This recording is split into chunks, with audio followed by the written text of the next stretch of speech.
Greetings, and salutations, beautiful people in the beautiful world. It is me, he is I am him, Zach Latimer, Z-Lat, and welcome back to another segment of Right and Exact. Shout out to a new nation and shouts out to you, man. Thank you for tuning in. I understand you could be doing a lot of other things with your time, energy, and efforts right now, but you are spending it with me, and I appreciate that. I am grateful. So thank you for tuning in. Today, what I want to talk about and build on is ethics. The word ethics, man. I want to build on that today. So I looked up the word ethics, and the word ethics is defined as the moral principles that govern a person or group.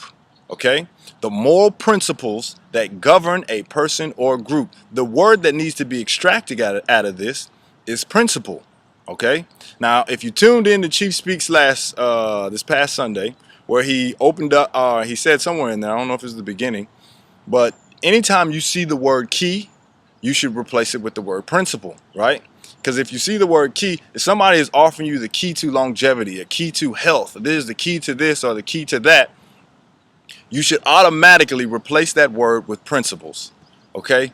Because I know we live in a microwave society where we want everything fast, and we got cars that park themselves, and we got cars that drive themselves, right? And we don't want to do anything. Comes keyword doing now. We think that we can just get the key, we'll unlock the door, and we can just go in on the other side.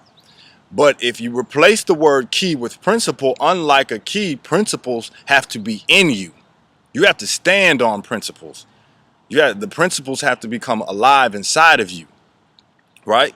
And it's not like you can just take a magic pill. Let's say if you wanted to gain muscle, if you wanted to do something in working out, and they always try to say, here's the key to being healthier, is to just take this pill and then all of a sudden you'll be fine. But you have to expend energy in order to get energy. So you're gonna have to give to get. It all comes in the doing. You can't plant dirt and reap harvest. Okay? You can't do it. So now it becomes in what are you doing? And you can't just look for something real quick in the moment to get you out of it, because it has to become alive inside of you. So it's almost like the difference between, I mean, Chief said this, the difference between an honest person and an honorable person.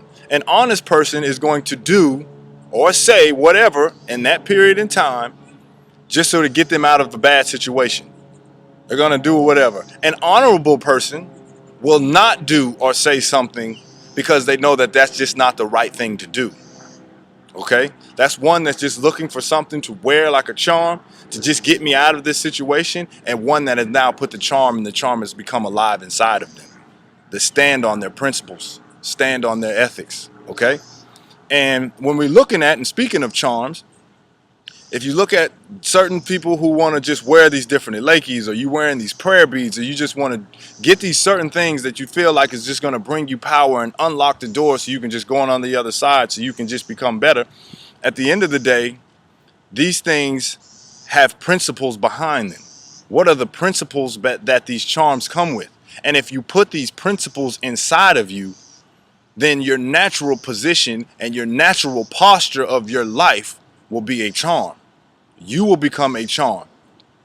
Your ethical structure will allow you to get through certain doors. Your ethical structure will allow you to get through certain doors. Okay? These are things that need to become alive inside of you, the principles that you stand on, and the principles that are inside of you. Now, if we still looking at ethics, ethics are not just your manners and your morality. Okay? They also are your historical and cultural character markers. Okay? Your cultural and historical character markers. And to look at this, you have to look at one's environment from a people or group. You have to look at one's environment. And in this environment, then you'll start to see that when your environment starts to become more like you, when your environment starts to reflect more of who you are, you become stronger. You stand on the principles that you're about in your environment. But when you're taken out of your environment, when you're taken out of a space that you now have to act out of character, you begin to lose strength. You begin to lose power, okay? Your environment is everything. All right. So once you learn your story, once you learn your ethics, then you start to learn your values and principles that will make you more stronger. All right, now two examples of this. One is, have you ever seen and been in the house of somebody, and when you're in there, they're just being themselves. They're just being talkative. They're being, they're dancing. They're being funny. They're doing this. They're doing that, and then all of a sudden you take them somewhere else. You take them to like a house party or whatever, and they're just in the cut, just chilling. And you be like, man, what you doing? Where's that person that was over there? Well, why aren't they here? And then they're like, man, I'm just out of my element. When you get out of your environment, then it's harder to stand on your principles, right? And then you start to lose your strength and your power. Another way to look at this is in the sports world. If you play sports, then if you go to an away game, then it's harder. They say it's harder to win. It's like, that's a hard place to play when you go over there, because home now is your environment. So when they put you in a locker room where you're tight and cramped up against each other, and then all of a sudden you got boards and you're sitting all on top of each other, and you're taking you out of your environment. And then you got to take the field, which then it may be different grass, and then you're dealing with their fans, and you're dealing with their culture, you're dealing with their history, you're dealing with that energy that they bring, and then you haven't even started to play this game yet. That's because you're not in your environment. That's why they always say you're supposed to protect home, right? Because now you're able to stand on your principles and stand on your historical and traditional character that wherever your environment brings, right? So it would be incumbent upon one to look for a space to where one is ethically and culturally at their strongest. Because then when you're at your strongest, well, then now all of a sudden your natural position and your natural posture of your life becomes a charm. Your ethics is what powers the key. Your ethics is what powers the key.